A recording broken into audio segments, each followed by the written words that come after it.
औज़ुबिल्लाहि मिनश्शैतानिर्रजीम बिस्मिल्लाहिर्रहमानिर्रहीम। अस्सलामु अलैकुम वरहमतुल्लाहि वबरकातुहू। इदारा फलाह दारैन बारामुल्ला की जानिब से मुनक्कद होने वाली इस ड्रग एडिक्शन कैंपेन के हम आ चुके हैं। पिछले 5 दिनों से हम मुसलसल नौजवान नस्ल के राब्ते में हैं। मुख्तलिफ कॉलेजों और स्कूलों में ड्रग एडिक्शन के हवाले से एक्सपर्ट्स के प्रोग्राम्स हुए हैं और अल्हम्दुलिल्लाह एक अच्छी अवेयरनेस के साथ साथ नई नस्ल के साथ एक कांटेक्ट एस्टैब्लिश हुआ है। पिछले 4-5 दिनों में जो ऑब्जर्वेशन हमने की, मालूम हुआ कि ड्रग डी एडिक्शन के हवाले से बहुत सारे लोगों को कई सारे सवालात हैं और कई लोग उन सवालों के सही जवाब मालूम करने की मुतलाशी हैं। ऐसे में ज़रूरत इस बात की थी कि लोगों को उन तजुर्बाकार प्रोफेशनल्स के साथ राब्ते में लाया जाए जिनसे वो ड्रग डी एडिक्शन के हवाले से अपने सवालात पूछ सकें और जो इस फील्ड के एक्सपर्ट्स हैं उनसे रहनुमाई ले लें। इसी हवाले से आज का ये प्रोग्राम है जिसमें हमारे साथ इंशाअल्लाह 2 एक्सपर्ट्स होंगे। मोहतरम डॉक्टर मकसूद मकबूल साहब जो क्लिनिकल साइकोलॉजी के लेक्चरर हैं गवर्नमेंट मेडिकल कॉलेज श्रीनगर में, और डॉक्टर फजले रब जो सीनियर रेजिडेंट होने के साथ साथ इकलौते डीएम हैं ड्रग डी एडिक्शन में। दोनों मेडिकल प्रोफेशनल्स हैं। हमारी ऑडियंस को जितने भी सवालात होंगे हम कोशिश करेंगे कि 1 घंटे के अंदर अंदर उन सवालों का जवाब मिले। इससे पहले कि हम जनरल पब्लिक को क्वेश्चंस पूछने के लिए बुलाएं, जरूरी है कि क्वेश्चंस पूछने के लिए एक डिसिप्लिन का मुजाहिरा किया जाए। जिन साहब को या जिसको भी सवाल करना हो वो जूम ऐप के थ्रू अपना हैंड रेज करे और एक एक करके हम उनके सवालात लेंगे। हर सवाल करने वाला पहले अपना नाम बताएगा, उसके बाद अपना प्रोफेशन और उसके बाद अपना सवाल पूछेगा। हम कोशिश करेंगे कि ज़्यादा से ज़्यादा सवाल ले लें। सवालात का आज के इस टॉपिक यानी ड्रग डी एडिक्शन के मुतालिक ही होना ज़रूरी है। कोई भी सवाल जो आज के टॉपिक से हटके हो या इर्रेलेवेंट हो, हम एक्सपर्ट से रिक्वेस्ट करेंगे कि उसको किसी दूसरे सेशन के लिए छोड़ दें ताकि आज का फोकस ड्रग डी एडिक्शन ही रहे और इसके मुतालिक जो रहनुमाई लोग हासिल करना चाह रहे हैं आज के प्रोग्राम में उनको इसी सब्जेक्ट पे बात सुनने को मिले। इससे पहले कि हम अब क्वेश्चन एंड आंसर के लिए अपने सेशन को ओपन करेंगे, मैं अपने होस्ट से गुजारिश करूंगा कि वो डॉक्टर साहब को स्क्रीन पर लाएं।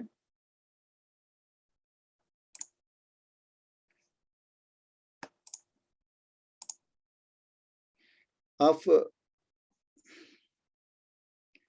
डॉक्टर साहब अपना वीडियो ऑन करें।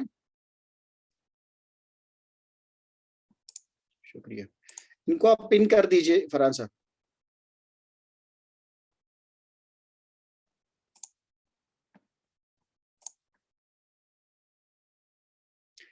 Thank you. डॉक्टर साहब हमारे साथ स्क्रीन पे हैं। ऑडियंस के सवाल लेने से पहले मैं कुछ सवालात से शुरुआत करूंगा और उसके बाद हम ऑडियंस के क्वेश्चंस लेना शुरू करेंगे। सबसे पहले हम डॉक्टर साहब से ये जानना चाहेंगे कि हमें ड्रग डी एडिक्शन के हवाले से एक मेडिकल प्रोफेशनल से, एक डॉक्टर से सवाल पूछने की क्या जरूरत है, क्योंकि आमतौर पे ड्रग एडिक्शन को एक समाजी मसला माना जाता है और समाजी मसलों के हवाले से लोग समाजी मसाइल के माहिरीन की तरफ रुजू करते हैं। एक डॉक्टर का इस फील्ड के साथ क्या ताल्लुक है और एक डॉक्टर लोगों के सवालों के क्यों जवाब दे?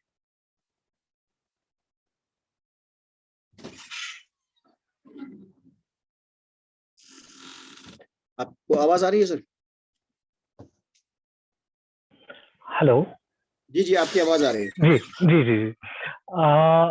इससे पहले मैं ये बताना चाहूँगा कि डॉक्टर फजल इसमें ऐड है बाय द नेम सर्टा, तो अगर उनको भी आप लाइक अगर एक साथ पिन हो सकते हैं तो वो भी सही रहेगा। तो बाय द नेम। सर्टा सर्टा SERTA।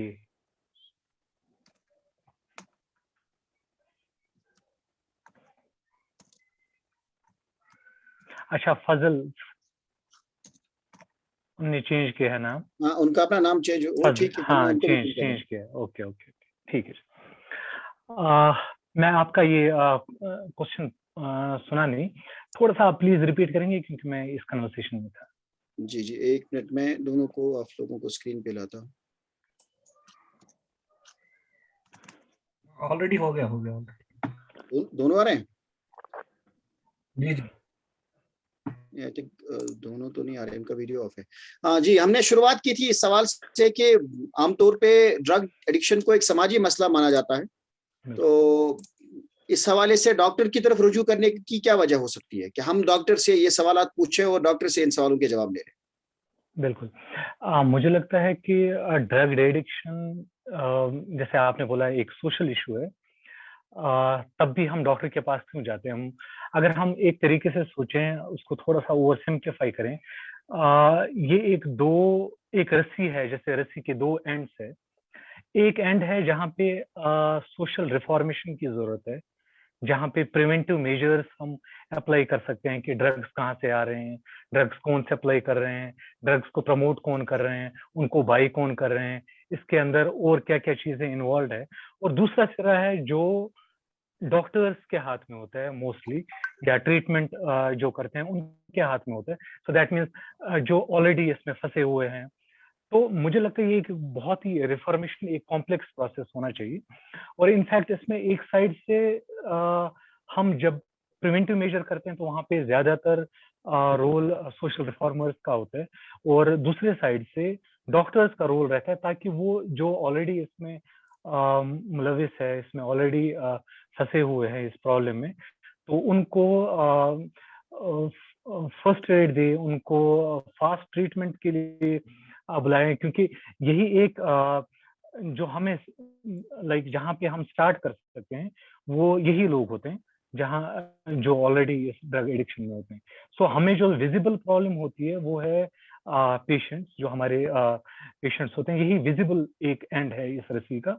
जो इनविजिबल एंड है वो उस तक भी हमें यही लोग पहुंचा सकते हैं, या जब हम सेशन करते हैं या हम इनको हिस्ट्री लेते हैं तो हमें समझ में आता है कि ये कहाँ से लाते हैं, कैसे ये फैलता है, ये चीजें। तो उसी के हिसाब से सोशल रिफॉर्मेशन भी चलेगा। सो कहने का मतलब है कि इट बिकम्स वेरी इंपॉर्टेंट कि डॉक्टर्स क्या चीज सुन रहे हैं, डॉक्टर्स किन से डील कर रहे हैं, बिकॉज सामने जो इस प्रॉब्लम का सिर जो है वो यही पेशेंट्स होते हैं। तो दैट बिकम्स इम्पोर्टेंट कि डॉक्टर्स का इनके साथ फर्स्ट हैंड इंटरेक्शन होता है, एंड यू नो इस प्रॉब्लम को हम तरीके से तभी ऐसे डील कर सकते हैं। यानी डॉक्टर का ज्यादा रोल उन लोगों के साथ है जो ऑलरेडी एडिक्शन में किसी तरीके से इन्वॉल्व हुए हैं। बिल्कुल बिल्कुल। और यही लोग हमें ये भी बता सकते हैं कि मतलब कि ये कैसे, ये अंदर में ही, क्योंकि ये सारा हिडन प्रोसेस चल रहा होता है। सो ये कैसे, ये इसके कहाँ कहाँ रूट्स है, क्या क्या चीजें हैं, कैसे ये चीज चल रही है, कौन कौन से इसमें मतलब कौन कौन से नेटवर्क्स चलते हैं, ताकि हम उसमें सोशल रिफॉर्म करें। तो नेचुरली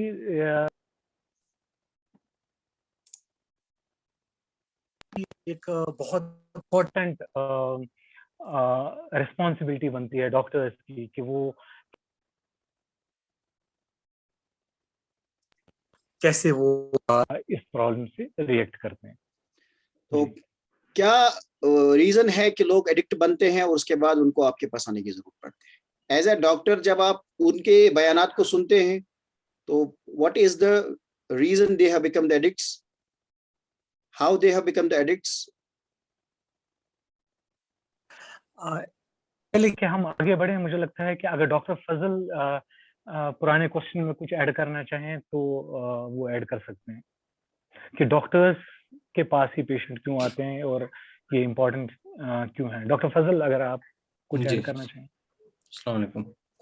जी, जैसा कि आपने पूछा कि अगर ये सोशल प्रॉब्लम है तो इसमें डॉक्टर्स का रोल क्या बनता है। अगर हम ड्रग एडिक्शन को देखें, जो आजकल जो जैसा मैं आपके साथ कल डिस्कस कर रहा था कि जो ड्रग एडिक्शन जो माना जाता है that it's a bio psychosocial एक प्रॉब्लम है। इसमें एक बायोलॉजिकल इश्यूज हैं, इसमें साइकोलॉजिकल इश्यूज हैं और सोशल इश्यूज रहते हैं। तो जब भी कोई ड्रग एडिक्शन की प्रॉब्लम किसी इंडिविजुअल को होती है तो उसमें कुछ जो बायोलॉजिकल पार्ट जब इन्वॉल्व होता है या मेडिकल पार्ट जब इन्वॉल्व होता है, so we need to treat those issues, the medical part जो यूजुअली डॉक्टर से ट्रीट कर लेते हैं। अगर हम जब भी हम देखते हैं कि किसी इंडिविजुअल को कि जब भी उसको ड्रग एडिक्शन होती है तो ड्रग एडिक्शन के साथ साथ काफी ज्यादा मेडिकल कोमॉर्बिडिटीज रहती हैं, जैसे हेपेटाइटिस सी रहता है, तो उसके लिए भी उसको ट्रीटमेंट की जरूरत होती है। अगर अब किसी ने फॉर एग्जांपल अचानक से नशा छोड़ा तो he is likely to have withdrawal symptoms, जिसको हम तोड़ बोलते हैं। तो उसके लिए एक डॉक्टर की इम्पोर्टेंस उस टाइम ज्यादा होती है कि उसको हम कैसे मैनेज कर लें। जो उसके विड्रॉल सिम्टम्स रहते हैं, जैसे एंग्जाइटी रहती है, मूड स्विंग्स बहुत ज्यादा रहते हैं, या बाकी स्लीप डिस्टर्बेंसेस। उसमें जो सोशल पार्ट है, social part is actually usually जैसा कि डॉक्टर मसूद ने बताया कि प्रिवेंटिव या प्रिवेंटिव मॉडल पे ज्यादा उस पर असर होता है कि जो सोशल मॉडल। अदरवाइज जो मेडिकल एंड साइकोलॉजिकल इश्यूज हैं दे आर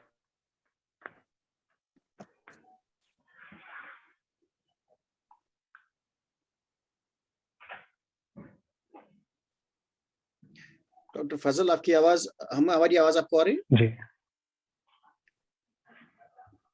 शायद कनेक्शन इश्यूज है। हाँ, एनीवेज फाइन। तो अब हम चनाचे डॉक्टर का रोल ही इसको फिलहाल आज डील करेंगे।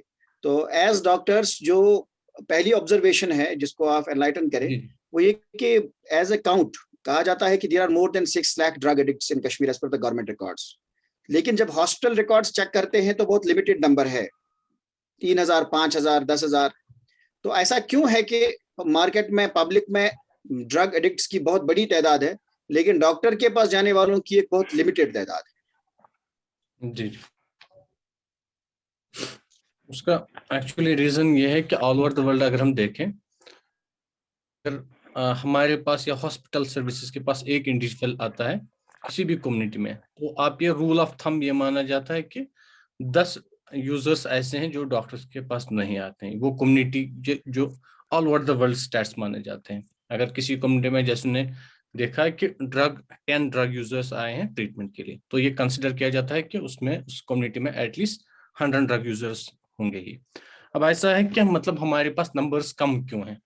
ऐसा नहीं है कि मतलब हमारे पास बिल्कुल भी नंबर्स कम है। जैसे अगर हम अपने सेंटर का देखें, लास्ट जो 2021 में हमारे पास जो पेशेंट्स आए हैं वो अराउंड 9 to 10,000 पेशेंट्स आए हैं जो ड्रग यूजर्स थे। तो बाकी भी मतलब अब ये प्रॉब्लम है कि वो सेंट्रलाइजेशन है ही नहीं हमारे पास। जो डेटा एनालिसिस को हम देखें, फिर मतलब बाकी जीएमसी बारामूला में कुछ पेशेंट्स आते हैं, कुछ पेशेंट्स ऐसे भी हैं जो जीएमसी अनंतनाग में भी। तो अगर हम उनको फिर एक साथ एक डेटाबेस बना दें तो ठीक ठाक नंबर बन जाता है उसका भी।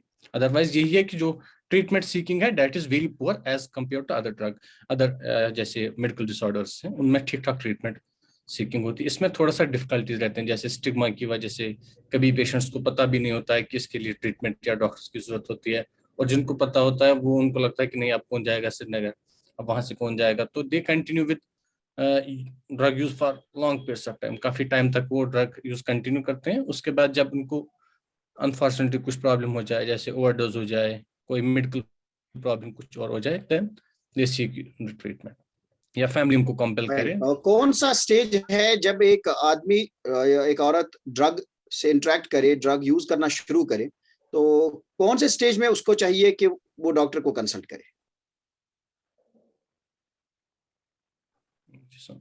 आप रिपीट कर सकते हैं क्वेश्चन? सॉरी। फॉर एग्जाम्पल, एक पर्सन है जो किसी वजह से ड्रग्स के साथ इंट्रोड्यूस हुआ है और रिसेंटली उसने ड्रग्स यूज करना शुरू किया है, तो कौन से स्टेज में उसको डॉक्टर को अप्रोच करना चाहिए फॉर मेडिकल हेल्प? जी, एक्चुअली कुछ ड्रग्स ऐसे भी हैं जो काउंसलिंग से भी इम्प्रूव होते हैं, मतलब उनमें मेडिकल टीम का ज्यादा रोल है ही नहीं।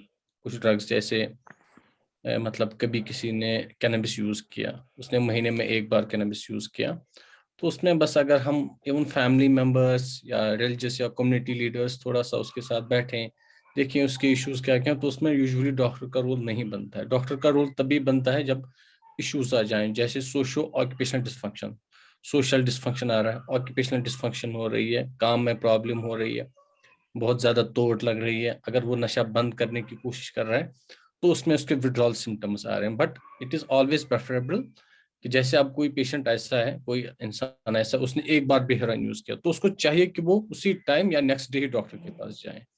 जैसे हेरोइन है या कुछ और जो बाकी जो हार्डर ड्रग्स हैं, उनमें as soon as possible doctor के पास जाना चाहिए, बिकॉज उनमें कॉम्प्लिकेशंस जो हो सकती हैं वो काफी सीवियर हो सकती हैं। अगर हम हेरोइन की बात करें, जो इंजेक्शन हेरोइन है, उसमें कभी ऐसा भी है कि जैसे हमारे पास कभी पेशेंट्स आते हैं, वो बोलते हैं कि हमने पहली बार फर्स्ट टाइम हम पिकनिक पे गए थे, वहां इंजेक्ट किया और उसी टाइम उनका ओवरडोज हुआ। और कुछ ऐसे भी बंदे हैं जो बिकॉज ऑफ फर्स्ट टाइम ही उनकी डेथ हुई ओवरडोज से। तो उसमें कुछ जो जैसे हेरोइन में है या इंजेक्शन हेरोइन जो यूजुअली हमारी सोसाइटी का प्रॉब्लम आजकल, उसमें as soon as possible doctor के पास चाहिए।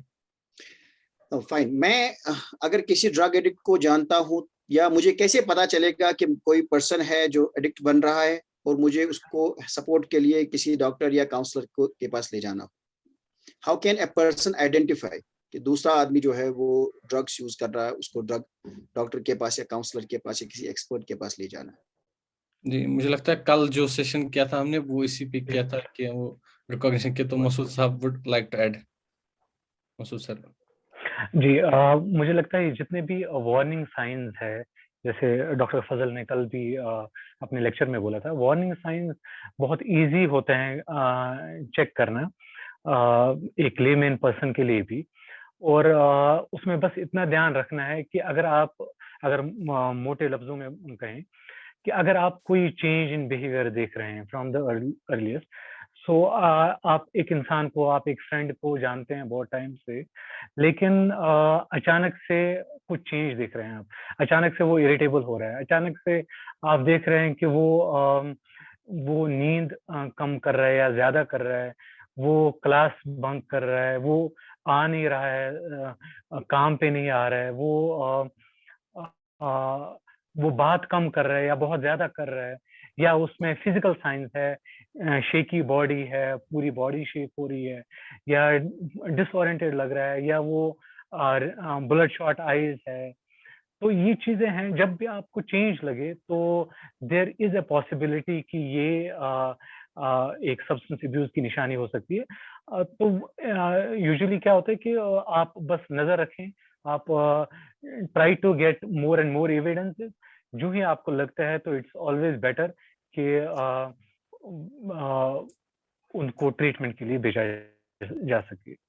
इनफैक्ट कभी कभी डायरेक्टली बात करना भी अच्छा रहता है कि ताकि हमें जल्दी ही पता चले। और बहुत लोग होते हैं इसमें क्योंकि उनको पूछा नहीं जाता इसलिए वो बताते नहीं है, बट अगर बोलेंगे तो जो उनके क्लोज फ्रेंड्स है पॉसिबली वो पहले ही पता चल जा सकता है एंड ट्रीटमेंट भी जल्दी ही स्टार्ट हो सकता है। ओके, वसीम जान सवाल पूछना चाह रहे हैं। वसीम, आपने हाथ उठाया है, आप सवाल पूछ सकते हैं। Everyone. वालेकुम। Sir, my question is how to reduce depression and stress.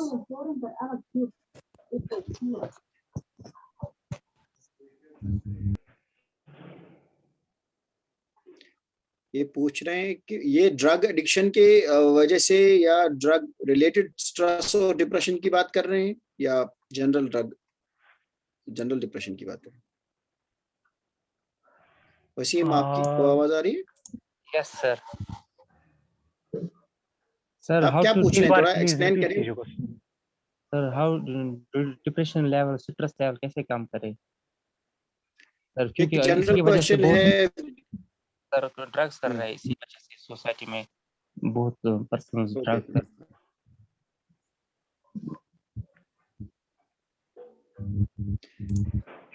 ये पूछ रहे हैं कि बहुत सारे लोग ड्रग्स में इसलिए इन्वॉल्व होते हैं क्योंकि वो स्ट्रेस में होते हैं, डिप्रेशन में होते हैं। तो अगर पहले ही स्टेप में कुछ उनको बताया जाए कि how you can come out of this depression and stress, शायद वो ड्रग एडिक्ट ना बने। तो पहले मरहले में डिप्रेशन, स्ट्रेस, इसको रिड्यूस करने के लिए उनको क्या एडवाइस कर सकते हैं? बिल्कुल, तो स्ट्रेस रिडक्शन के लिए बहुत स्ट्रेटजीज है।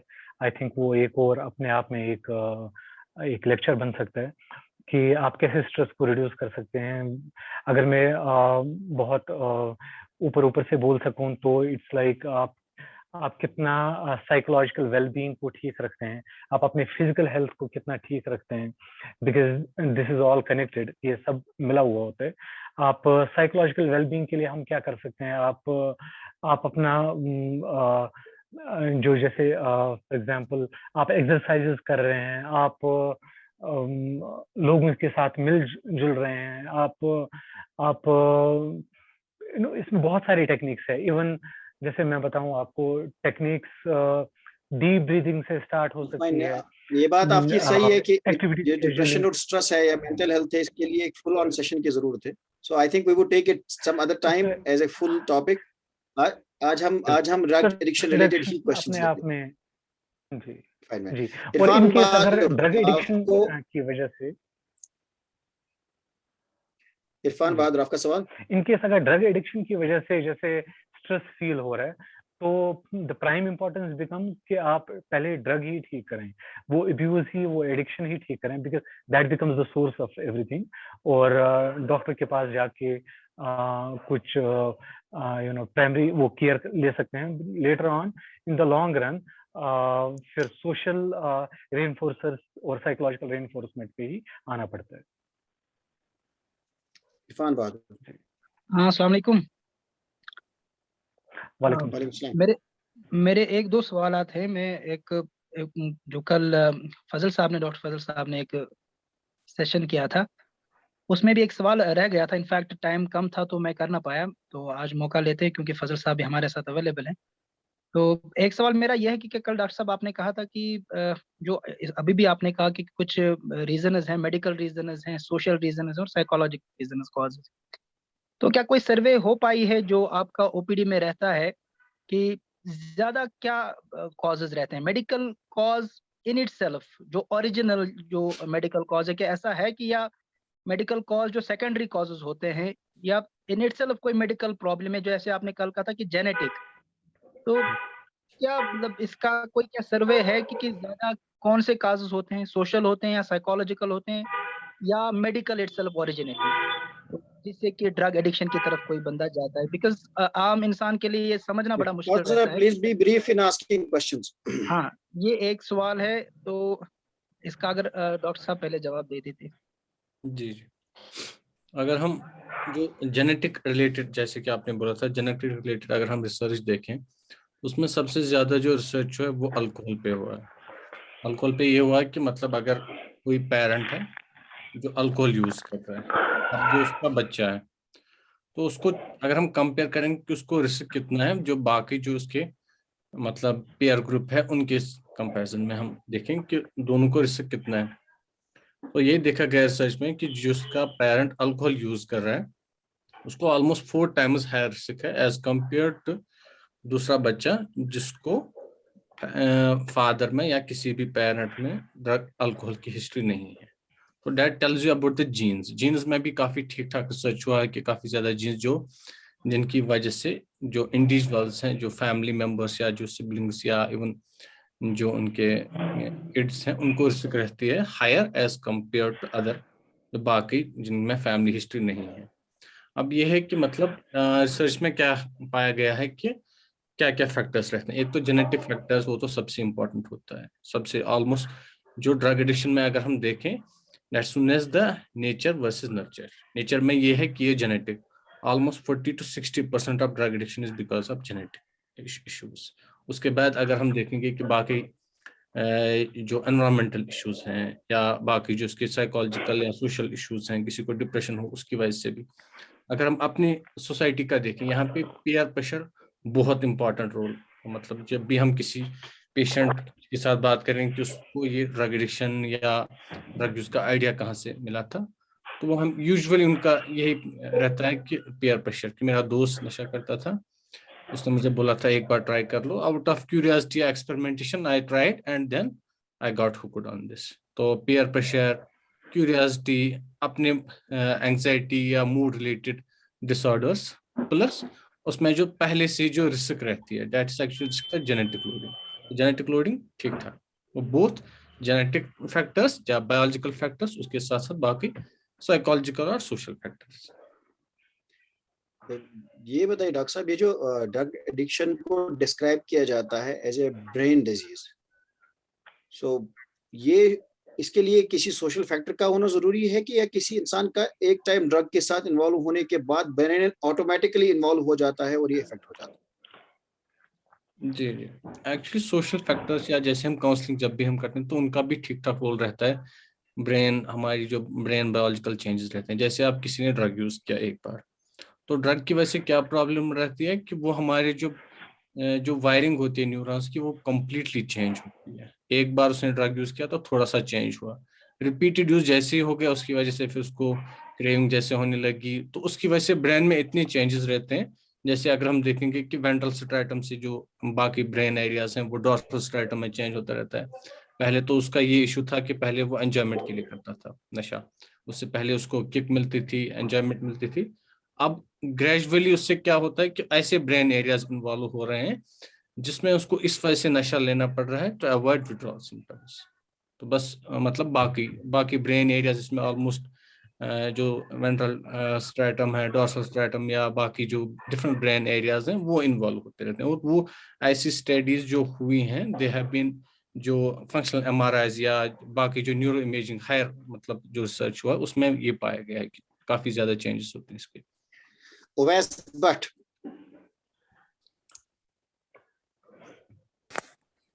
अस्सलाम वालेकुम रहमतुल्लाह। वालेकुम सलाम। डॉक्टर साहिबान से मेरा ये सवाल है कि जो भी लोग इस ड्रग एडिक्शन में मुलविस हो चुके हैं या आजकल मुलविस हो रहे हैं इसमें, उनके इलाज और मुआवजा के लिए हेल्थ डिपार्टमेंट क्या कुछ कर रहा है, और ऐसे ड्रग्स मार्केट में बिना नुस्खे के आसानी से क्यों दस्तयाब है? क्या इस किस्म की अद्वियात पर पाबंदी नहीं होनी चाहिए? शुक्रिया।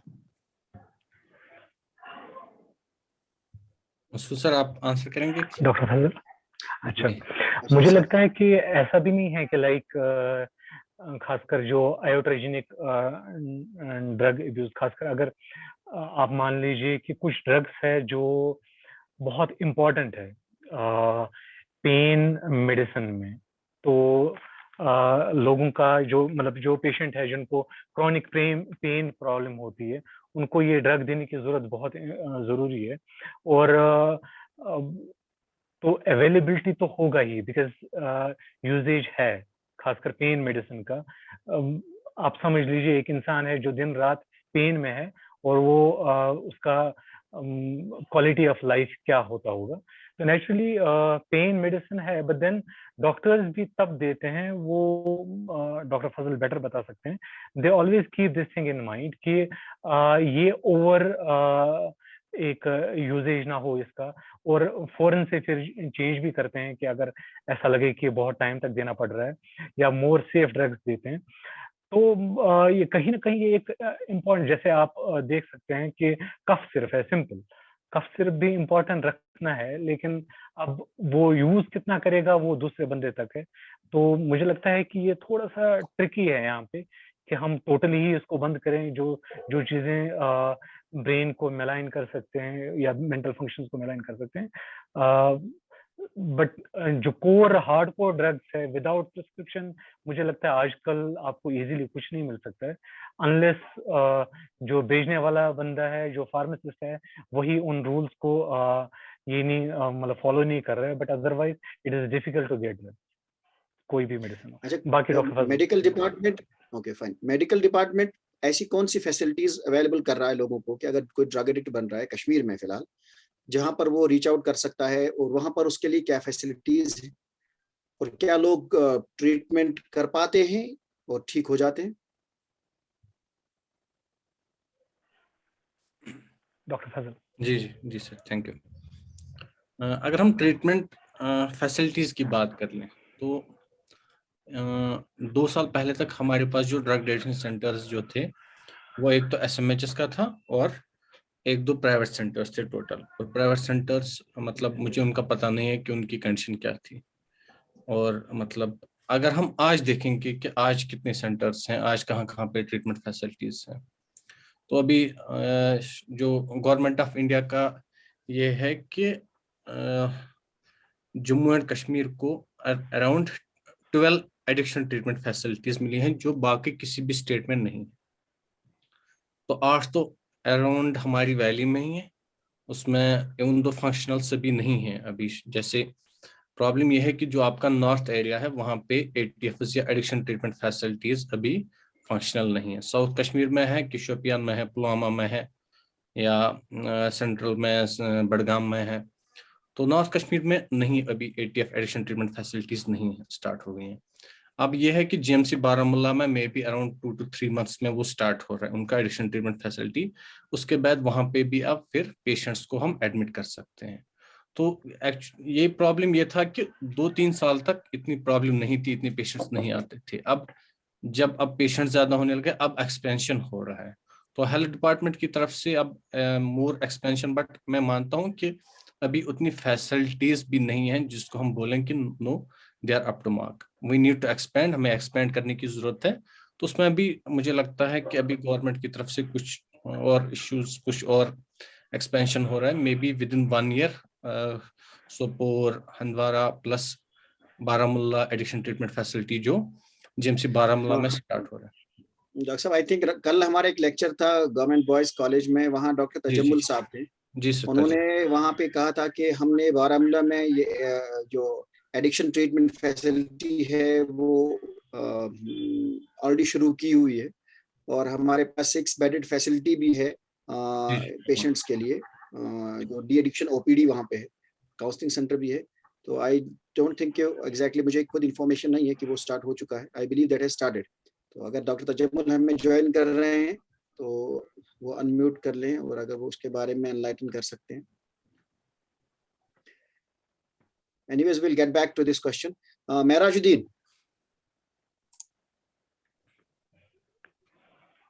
Assalamu alaikum, Dr. Saab.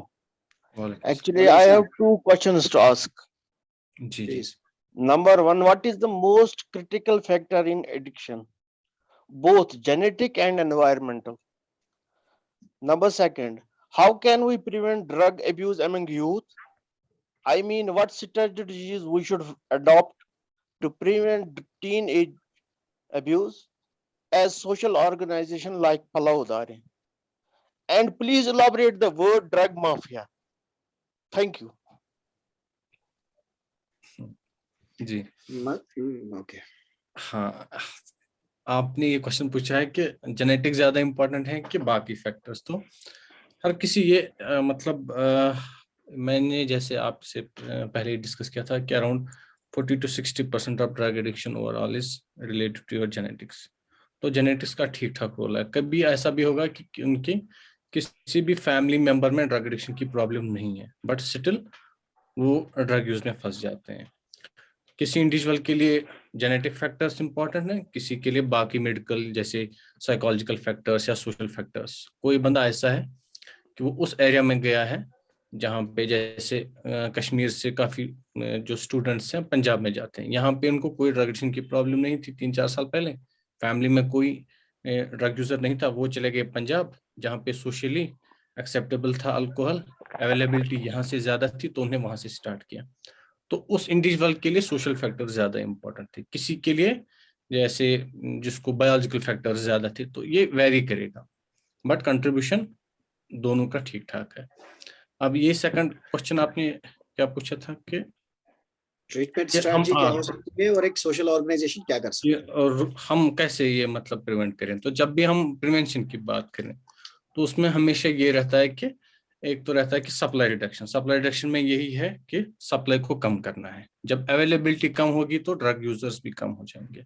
तो सप्लाई रिडक्शन इज एक्चुअली जो रोल है जैसे पुलिस का है या एनसीबी का है या सेंट्रल ब्यूरो ऑफ नारकोटिक्स जो है, सेंट्रल ब्यूरो ऑफ नारकोटिक्स उन जैसे अथॉरिटीज का है। तो या उसके साथ साथ वो क्या काम करेंगे, एक तो पहले ही ड्रग पेडलर्स के साथ डील करना है, उनके साथ deal book them under NDPS act के अंडर बुक करना है। उसके साथ जो क्रॉप मतलब डिस्ट्रक्शन आज हो रहे हैं जैसे इलीगल जो जिसको हम खशखश बोलते हैं कश्मीर में, तो उस पर कंट्रोल करना है। दूसरा होता है डिमांड रिडक्शन। डिमांड रिडक्शन में ये है कि आप मतलब जो एडोलसेंट्स हैं, बिकॉज एडोलसेंट्स को ज्यादा चांस रहता है ड्रग यूज में जाने का, उनको आप ये ऐसे अपॉर्चुनिटीज दे दें जैसे सोशल वर्क में है। सोशल वर्क में इनको इन्वॉल्व करना है। बोर्डम बिल्कुल भी नहीं होना है, किसी खेल कूद अदर रिक्रिएशनल एक्टिविटीज में इन्वॉल्व करना है, उससे चांस ठीक ठाक रहता है। ड्रग एडिक्शन में कम मतलब जाने के चांसेस बहुत कम रहते हैं। देन उसके बाद ये है कि अगर कोई इंडिविजुअल ऐसा है जिसको चांस है ड्रग एडिक्शन में फंसने का, जैसे फैमिली में किसी को ड्रग एडिक्शन की प्रॉब्लम है, फैमिली में फाइनेंशियल स्टेटस ऐसा हुआ है कि अचानक से फैमिली इश्यूज बहुत ज्यादा, फाइनेंशियल इश्यूज ज्यादा हुए हैं, तो उस पे उसको थोड़ा सा सोशली फाइनेंशियली सपोर्ट करना है, सो ताकि वो जो इंडिविजुअल है जो इंसान है वो ड्रग एडिक्शन में ना फंस जाए। या उसके साथ साथ बाकी जो पेडलर्स पे, अब रोल एनजीओज का यही है कि एक तो मतलब ये देखना है कि अपनी कम्युनिटी में कुछ ड्रग एडिक्शन स्टार्ट तो नहीं हुआ है, क्योंकि अगर ये बिल्कुल जैसे कोविड है, कोविड जैसे एक इंसान से दूसरे इंसान को फैलता है, वैसे ही बिल्कुल ये ड्रग एडिक्शन है। एक इन्वॉल्व हुआ तो ही विल इन्वॉल्व अदर जो उसके पेयर्स हैं। तो जैसे ही कोई कम्युनिटी में कोई इंडिविजुअल ड्रग एडिक्शन में फंस जाए, उसको ट्रीटमेंट प्रोसेस में इन्वॉल्व करना है, उसको स्टिग्मेटाइज नहीं करना है, बिल्कुल उसके साथ बात करना है, उसकी फैमिली मेंबर्स के साथ बात करनी है। आजकल हमारी सोसाइटी में ये है कि ये पानस तो वो वाला नहीं है, क्योंकि ड्रग एडिक्शन जो प्रॉब्लम है ये पूरी कम्युनिटी को इन्वॉल्व कर लेता है। बाकी जो रोल है that is actually role of doctor police या मुदस्सिर जी। ओके, डॉक्टर मुदस्सिर साहब है हमारे पास, please sir go ahead. Thank you very much. अस्सलाम वालेकुम।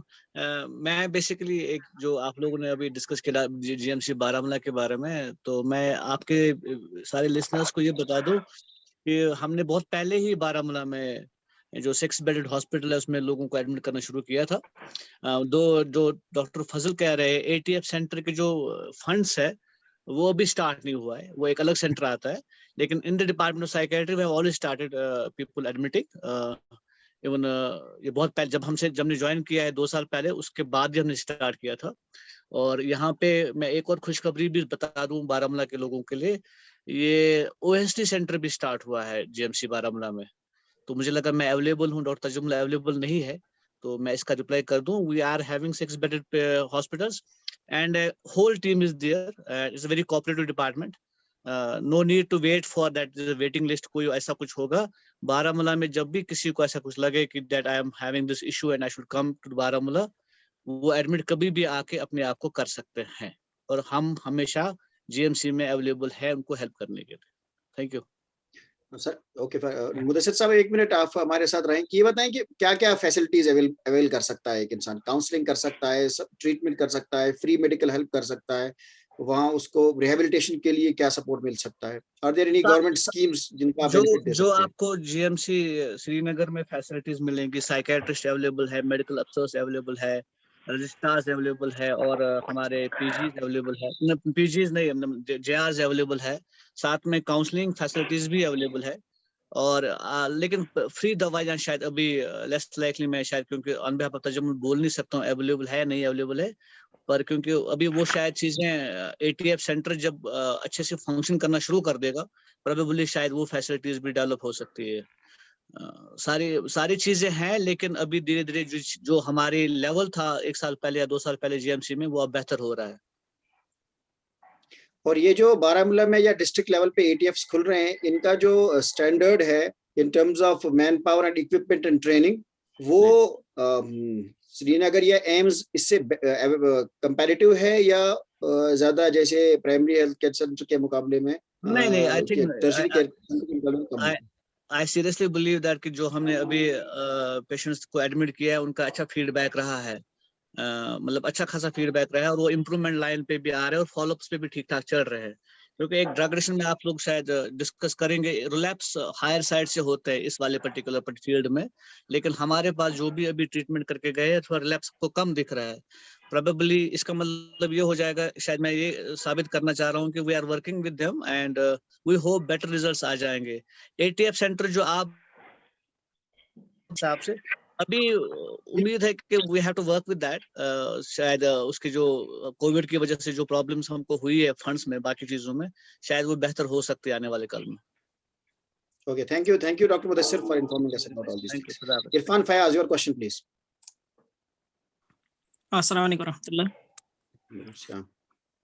मेरा क्वेश्चन ये है कि जब किसी घर में पता चलता है कि जो हमारे घर में फैमिली मेंबर है या फ्रेंड सर्कल में कोई भी बंदा है, ये इसकी इन्वॉल्वमेंट हुई है, जो सोसाइटी की जो फर्स्ट एड इसके लिए जो मिलती है, फर्स्ट एड पहले हम इसको पनिश कर लेते हैं या हम इसको अलग कर लेते हैं, जिस तरह डॉक्टर साहब ने बोला था इसको अलग नहीं करना। तो पहला स्टेप हमारे पास यही रहता है कि हम उसको पनिश कर लेते हैं। घर में अगर होगा तो हम उसको पनिश कर लेते हैं, जो फर्स्ट एड हमारी तरफ से मिलता है। तो क्या ये इसके लिए एडवर्स बनता है? क्या इस चीज की जरूरत है? तो फर्स्ट एड इनके लिए क्या होगी? क्योंकि एज ए पेशेंट अगर हम लेंगे तो अगर किसी के पेशेंट में सर में दर्द है, ठीक, वो मान लेते आपका हैं, सवाल डॉक्टर के आ पास गया जाना इरफान सर। चाहिए, फिर इसके लिए तो विलिंग नहीं होता ना पेशेंट। फाइन। यानी नॉर्मल रेस्पॉन्स जो फैमिली लेवल पे है वो होता है पुनिटिव, तो क्या ये सही है मसूद साहब? जी, पुनिटिव रेस्पॉन्स से उसको डिस्कस करने से पहले मैं एक चीज ये बता दूं कि जो ही घर वालों को या फैमिली में या फ्रेंड्स में किसी को पता चलता है कि हमारा फ्रेंड या हमारा बच्चा है सब्सटेंस अब्यूज में, the next step should be कि इसको डॉक्टर के पास लिया जाए और रिहेबिलिटेशन प्रोग्राम स्टार्ट किया जाए। हम क्या करते हैं, मेनी टाइम्स हम खुद ही इन्वॉल्वमेंट दिखाते हैं कि चलो ठीक है, कल से तुम बाहर नहीं निकलना, कमरे में बंद कर देते हैं, या और भी बाकी चीजें करते हैं। बहुत जगहों पे मतलब बहुत केसेस में तो मारा भी जाता है, पीटा भी जाता है, और ऑलरेडी वो बंदा किसी न किसी साइकोलॉजिकल इलनेस का शिकार होता है या इंटॉक्सिकेशन फेज में होता है, तो वो उसको मारा भी फिर ज्यादा ही जाता है। Now coming to the punitive style of working, punishment एक psychological technique है, मगर punishment अगर हम psychologically use करेंगे तो it's beneficial, अगर हम psychologically use नहीं करेंगे it becomes a trauma. So usually हमारा मकसद क्या होता है punishment का? Punishment का actually मकसद है कि एक particular unwilling अनडिजायर्ड बिहेवियर को हम कम करें। सो जैसे सब्सटेंस अब्यूज है, इस बिहेवियर को हम कम करें, इस पे हम पनिशमेंट देंगे। पनिशमेंट जो हम देते हैं नॉर्मली जिनको साइकोलॉजी का वो यूज नहीं करते हैं, वो उसके साथ इफेक्ट भी मिलाते हैं, इमोशंस भी मिलाते हैं। सो दैट मीन्स वो इमोशनली उससे विड्रॉ करेंगे, वो उसको इमोशनल टॉर्चर भी करेंगे साथ के साथ। सो आप जो भी कर रहे हैं उसके साथ आप इमोशंस को भी ऐड कर रहे हैं, so it becomes a trauma for a person. Ideally doctor Fazal better बता सकते हैं कि जैसे अल्कोहल डिपेंडेंस के लिए हम मेनी टाइम एक वो ड्रग यूज करते हैं कि ऑलरेडी बंदे को ड्रग खिलाते हैं कि जो ही वो अल्कोहल के इंटरेक्शन में आता है तो एक सीवियर रिएक्शन होता है उसकी बॉडी में, which becomes a sort of punishment for the person. और एक ऐसा कंडीशनिंग हो जाता है कि बंदा फिर डरता है कि आगे वो अल्कोहल ना लें। तो यहाँ पे वो एक emotional content is not there. या अगर हम साइकोलॉजिकली भी पनिशमेंट को यूज करते हैं तो हम जो उसका गुड बिहेवियर है उस पर बहुत ही ज्यादा अप्रिशिएट करते हैं, उस पर रीइंफोर्स करते हैं। साथ के साथ अगर वो गुड बिहेवियर दिखाता भी नहीं है, we still give them support, बाकी चीजें, बट पनिशमेंट पर्टिकुलर बिहेवियर के लिए होता है, लेकिन हमें वो यूज करना नहीं आता। सो पनिशमेंट शुड बी एक्चुअली घर वालों ट्रेन नहीं होते हैं, तो ये रिफ्रेन करना, घर वालों को प्रेफरेबली पनिटिव एक्शन नहीं लेना चाहिए। डॉक्टर लेगा तो वो अपनी कॉम्पिटेंस और कंडीशन रिफ्रेन करना चाहिए। Bilal loan please. रिफ्रेन करना। I think he has left. Wajahat Rashid. Hello, अस्सलाम वालेकुम सर। वालेकुम सलाम। माय नेम इज डॉक्टर वजाहत, मैं बेसिकली रेजिडेंट साइकियाट्रिस्ट हूँ। मेरे दो क्वेश्चन है आपसे कश्मीर से रिलेटेड। फर्स्ट क्वेश्चन मेरा ये है कि इंस्टीट्यूट क्या काम कर रही है इस time in correspondence with the government primordial या प्राइमरी केयर के ऊपर। फॉर एग्जांपल हम बहुत सारी कंट्रीज के अंदर देखते हैं, बहुत सारी जो है वो काउंटी लेवल्स के ऊपर देखते हैं कि जो स्टूडेंट्स होते हैं, कॉलेज गोइंग स्टूडेंट्स होते हैं, बिफोर एंटरिंग द कॉलेज उनको यूरिन ड्रग जो है वो टॉक्सिकोलॉजी करानी पड़ती है। और अगर उनमें मतलब कोई भी है सब्सटेंस जो है वो आ जाता है तो उसके बाद उनके लिए जो है वो एडमिशन थोड़ा सा मुश्किल हो जाता है, या उनको जो है वो किसी सेंटर में भेजा जाता है, या उनकी प्रॉपर उसके बाद जो है थेरेपी सेशंस चलते हैं। तो क्या ये कश्मीर के अंदर पॉसिबल है? क्या गवर्नमेंट के साथ इस तरह की कोई बात की गई है कि ऐसा होना चाहिए? First question. My second question is, since the substance use disorder जो है ये एक क्रॉनिक एंड रिलैप्सिंग डिसऑर्डर है, तो क्या हमारे पास कोई डाटा इस टाइम अवेलेबल है कश्मीर के अंदर कि कितने जो है पेशेंट्स हैं आफ्टर डिटॉक्सिफिकेशन वो साइकोथेरेपी के साथ जो है वो कंप्लाइंट होते हैं? क्योंकि मोस्टली जब हम पेशेंट से पूछते हैं तो वो कहता है कि वो अपनी मर्जी से नहीं आया है, उसके घर वाले उसको पकड़ के लेके आए हैं। तो ये हमारे लिए सबसे पहली हिंड्रेंस बनती है। जब उसको घर वाले पकड़ के लेके आते हैं दैट मीन्स कि वहाँ पे मोटिवेशन ऑलमोस्ट 0 पे होती है और चांसेस 100% ये होते हैं कि ये वापस रिलैप्स हो जाएगा। ओके इसके फाइन, इसके साथ थैंक यू। दूसरा ये कि हमारे पास डाटा कोई ऐसा है कि कितने परसेंटेज हमारे पेशेंट्स हैं कश्मीर के अंदर जिनको दोबारा रिलैप्स हुआ है? Thank you. शुक्रिया वजाहत। हाँ जी, फजल साहब। पहले तो उनका जो क्वेश्चन था कि प्राइमोडियल या प्राइमरी प्रिवेंशन, तो एज ऑफ नाउ प्राइमोडियल या प्राइमरी प्रिवेंशन पे कुछ नहीं हो रहा है कश्मीर में अनफॉर्चुनेटली। अब ये था कि last year, actually not last year, this year ही हमने जो ट्रैफिक डिपार्टमेंट के साथ ये एक लाइजन ऑलमोस्ट बिल्डअप किया था कि वो यूरिनरी ड्रग स्क्रीन कर लेंगे जब भी कोई रोड ट्रैफिक एक्सीडेंट हो जाएगा, क्योंकि ट्रैफिक डिपार्टमेंट की तरफ से ये उन्होंने ये बोला था कि काफी ज्यादा जो रोड ट्रैफिक एक्सीडेंट्स हो रहे हैं they are because of drug use. तो एक वो था, बट अनफॉर्चुनेटली उसमें भी अभी तक कुछ काम नहीं हो रहा है। सेकंड ये है कि आपका मतलब ये क्वेश्चन है कि आप अनमोटिवेटेड पेशेंट्स, जो हमारे पास जो पेशेंट्स आते हैं वो अनमोटिवेटेड पेशेंट ज्यादातर होते हैं या जिनको फैमिली मेंबर्स लाते हैं। तो मैं आपकी इस बात से बिल्कुल डिसएग्री करता हूं कि जैसे हमारे सेंटर का मैं अगर आपको बोलूं कि हमारे सेंटर में जो भी पेशेंट्स आते हैं वो यूजुअली मोटिवेटेड या खुद आते हैं। फैमिली मेंबर्स की तरफ से भी कुछ पेशेंट्स आते हैं, ठीक ठाक नंबर उनका भी है, बट जब भी कोई अनमोटिवेटेड पेशेंट आता है सो उसके साथ जो वर्क जो सेशंस होते हैं that is comparatively difficult to do. वहाँ पे साइकोलॉजिस्ट का रोल इम्पोर्टेंट होता है। तो अभी हमारा जो ड्रग एडिक्शन सेंटर चल रहा है उसमें तो साइकोलॉजिस्ट हैं, बट इन थोड़ा डिफिकल्ट रहता है उनके साथ, और plus we don't believe in forcible treatment. तो फोर्सेबल ट्रीटमेंट का यही ऑप्शन रहता है कि एक तो सेशंस करवा लें, मोटिवेशन एनहांसमेंट थेरेपी जो मसूद साहब उसमें एक्सपर्ट हैं, बट ओवरऑल उसमें ये है कि अगर हम फोर्सबली किसी को ट्रीटमेंट प्रोसेस में इन्वॉल्व करें तो उसके जो रिकवरी के चांसेस होते हैं वो कम रहते हैं unless we go for motivation enhancement therapy. Third question ये था आपका कि रिलैप्स कितने पेशेंट्स को हुआ है। अगर मैं अपने सेंटर का आपको बोलूँ कि लास्ट ईयर जो हमारे पास जो हेरोइन यूजर्स थे, तो लास्ट ईयर हमारा जो नंबर था, जो हमने हेरोइन यूजर्स देखे थे जिनको हमने मेडिकेशंस पे डाला था, अराउंड 3000 थे कुछ। तो उनमें से अभी हमारे पास जो पेशेंट्स आ रहे हैं उनमें से अराउंड 2000 प्लस पेशेंट्स ऐसे who are on recovery phase, who are in recovery phase, and on and off relapses या लैप्सेस जो होते हैं that's actually part of treatment. Almost 50 to 60% of patients with substance they do relapse. तो यही almost हमारे भी जो stats हैं ऑलमोस्ट सिमिलर हैं as compare to global stats. तो ऑलमोस्ट बट जब भी उनके रिलैप्स रहते हैं सो फैमिली मेंबर्स के साथ सबसे ज्यादा जो इम्पोर्टेंट वो यही होता है कि early warning science of relapse में उनको फैमिली मेंबर्स यूजुअली हमारे पास लाते ही हैं। तो रिलैप्स रेट भी अराउंड आउट ऑफ 3000 2200 प्लस अब तक हमारे पास आ रहे हैं actually. Okay, next question from Shahid Loon. Assalamualaikum, doctor. Doctor, can you describe how does a normal day of psychotherapy look like? अगर तो सुबह patient हुआ, what are the steps that you take for the whole day? Thank you. बिल्कुल। Usually जो हम करते हैं वो मोटिवेशनल एनहांसमेंट थेरेपी ही करते हैं।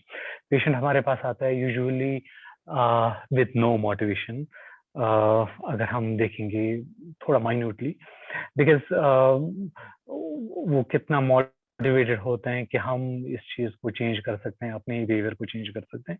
It becomes a difficult task for them. So with this shaky motivation तुम शे हुआ और फिर हमारा पहला मकसद होता है कि to check this motivation level.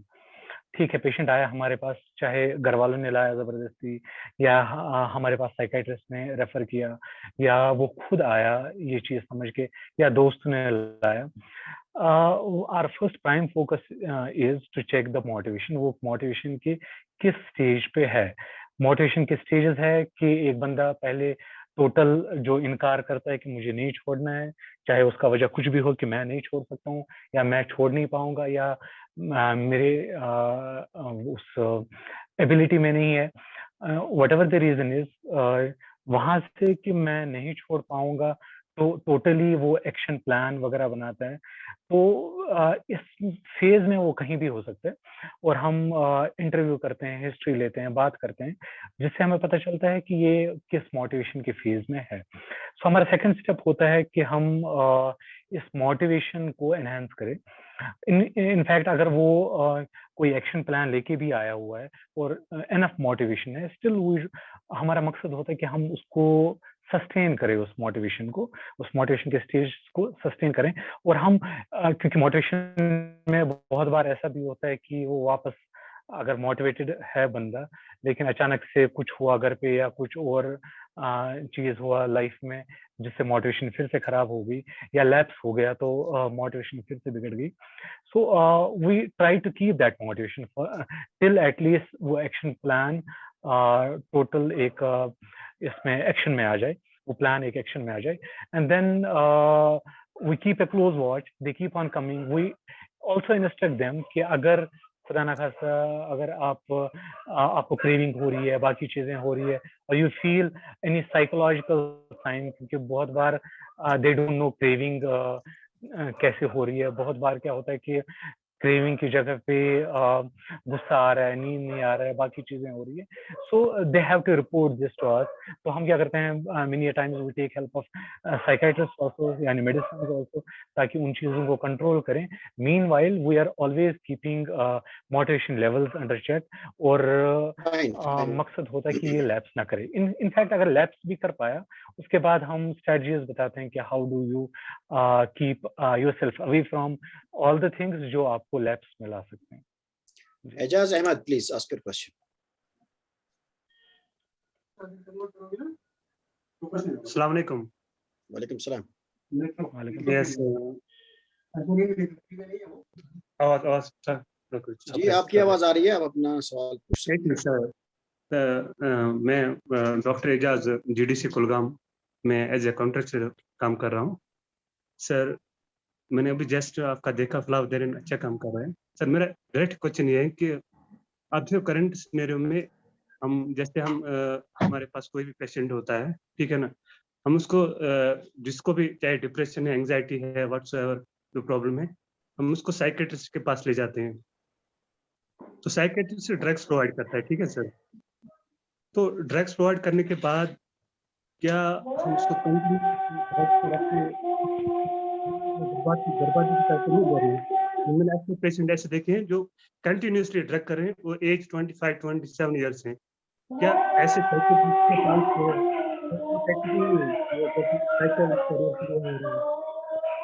Psychologist का रोल प्ले अगर हो रहा है, तो साइकोलॉजिस्ट दवा देकर उसको हम रेफर नहीं कर सकते साइकोलॉजिस्ट के पास, कि उसको प्रॉपर थेरेपी दे, ताकि हम उसके जो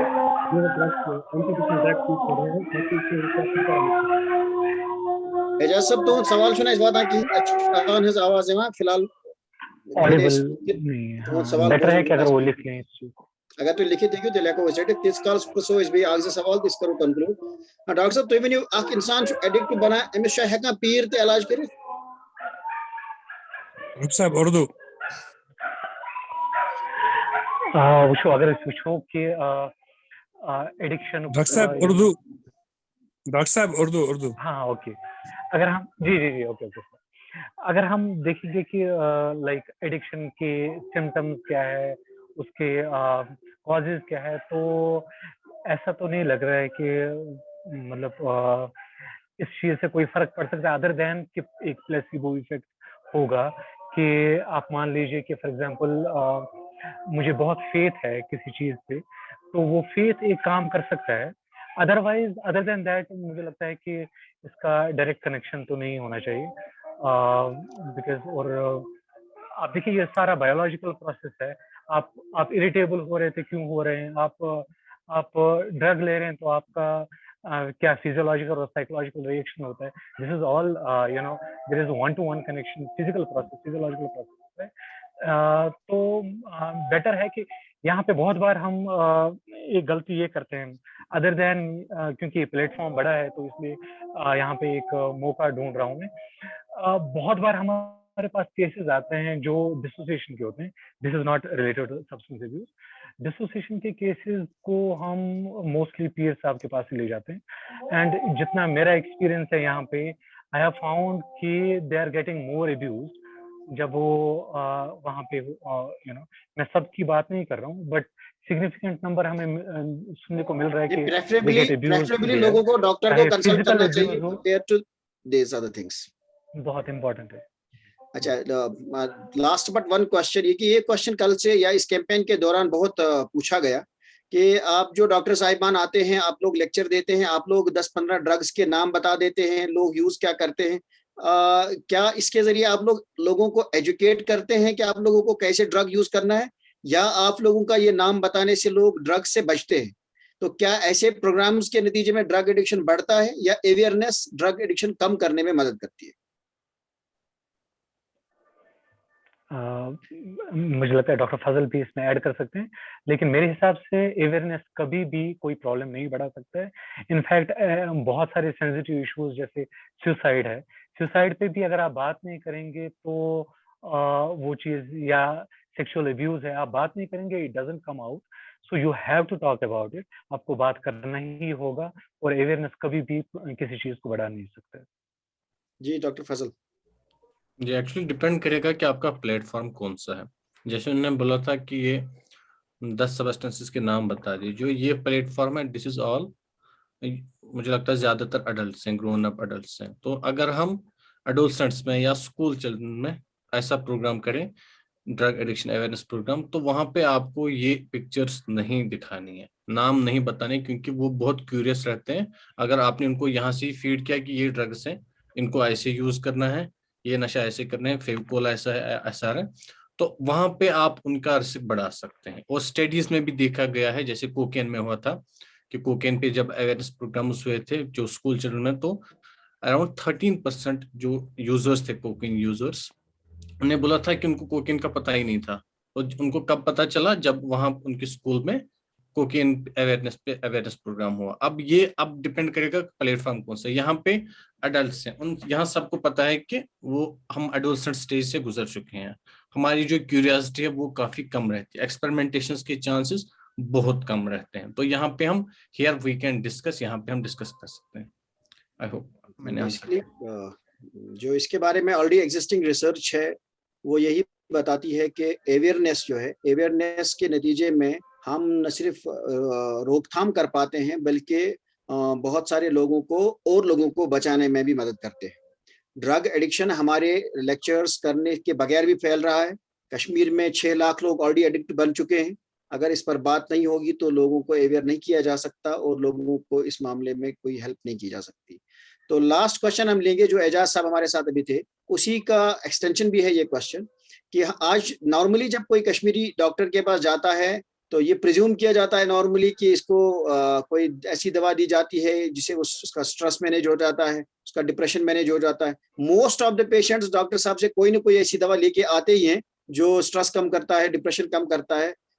नतीजा ये निकलता है कि लोग ऑलरेडी एडिक्शन के एक स्टेप को क्रॉस कर लेते हैं। तो कितना रेस्पॉन्सिबल हैं साइकोलॉजिस्ट, डॉक्टर्स जो प्रेस्क्राइब करते हैं ऐसे मेडिसिन लोगों को एडिक्ट बनाने?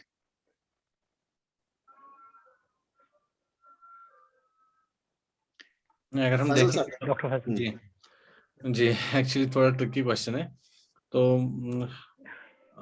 ये काफी मिसकंसेप्शन है कि मतलब हम डॉक्टर के पास गए, उसने हमें एंटी डिप्रेशन स्टार्ट किए तो मैं एडिक्ट बन गया। Addiction is different. एडिक्शन में ये है कि आप मतलब आपने 1/4 या 1 ग्राम हेरोइन से स्टार्ट किया तो आपका अमाउंट जो दिन ब दिन बढ़ता रहता है, जिसको टॉलरेंस बोलते हैं। अगर आपने बंद किया, विड्रॉल सिम्टम्स स्टार्ट हो रहे हैं, क्रेविंग हो रही है बहुत ज्यादा, that is actually what is addiction. यहाँ जो एंटी डिप्रेसेंट जैसे हम देते हैं usually may be for 5 to 6 months देते हैं, उनमें ये इशू नहीं है। आप ऐसा नहीं करते हैं कि आप 5 ग्राम कोई एंटी डिप्रेसेंट लिया आपने, 10 दिन के बाद आप बोलेंगे कि नहीं मुझे ये चाहिए। अगर आपको वो ना मिले, मे बी आपको 2-3 दिन एंग्जाइटी या रेस्टलेसनेस हो जाए, बट ओवरऑल आप ठीक रहते हैं, आपका जो फंक्शनिंग है वो इम्प्रूव होता है, इन कंट्रास्ट जो ये एडिक्टिव ड्रग्स जो होते हैं उनमें। अब ये प्रॉब्लम एक ही कि जो मुझे लगता है ये स्लीपिंग पिल्स या बेंजोडाइजेपिन्स के रिलेटेड बात कर रहे हैं, तो उसमें भी ये है कि यूजुअली वो just for couple of weeks देते हैं, उसके बाद वो बंद कर लेते हैं। अनफॉर्चुनेटली यहाँ प्रिस्क्रिप्शन ऑडिट बहुत पुअर है हमारी सोसाइटी में, उसकी वजह से कुछ यूजर्स ऐसे भी होते हैं जो कंटिन्यूअसली फिर ये स्लीपिंग पिल्स लेते ही रहते हैं। तो उस इशू में हमें मुझे लगता है थोड़ा सा उसको हमें इम्प्रूव करने की जरूरत है। Okay fine. सो इस तरीके से फलाहुद्दीन का ये आज का प्रोग्राम जो ड्रग डी एडिक्शन के हवाले से क्वेश्चन एंड आंसर सेशन पर मुश्तमिल था, अपने इख्तिताम को पहुंचता है। हम अपनी ऑडियंस को ये बताना चाहते हैं कि कल इंशाल्लाह जुमा है और हमारी कोशिश ये रहेगी कि बारामूला में जितनी मसाजिद हैं वहाँ हम ड्रग डी एडिक्शन के हवाले से अवाम में एक पैम्फलेट तकसीम करेंगे, जिससे लोगों को जनरली ये पता चले कि ये मसला क्या है और इस मामले से निकला कैसे जा सकता है।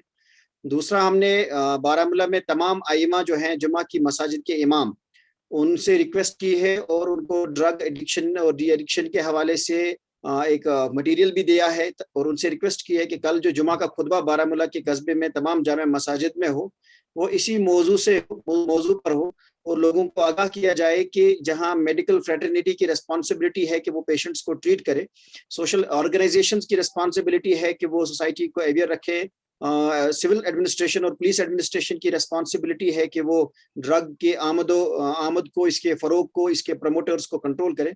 उसी तरीके से हमारी जो मजहबी तबका है मसाजिद में, जिनको लोग सुनते हैं और जिनसे लोग मुतासिर होते हैं, वो भी अपना रोल अदा करें और लोगों को अवेयर करें कि इस मसले को अब संजीदगी से लेने की जरूरत है और इस मसले को समाज से खत्म करने के लिए इकदाम का वक्त आ चुका है।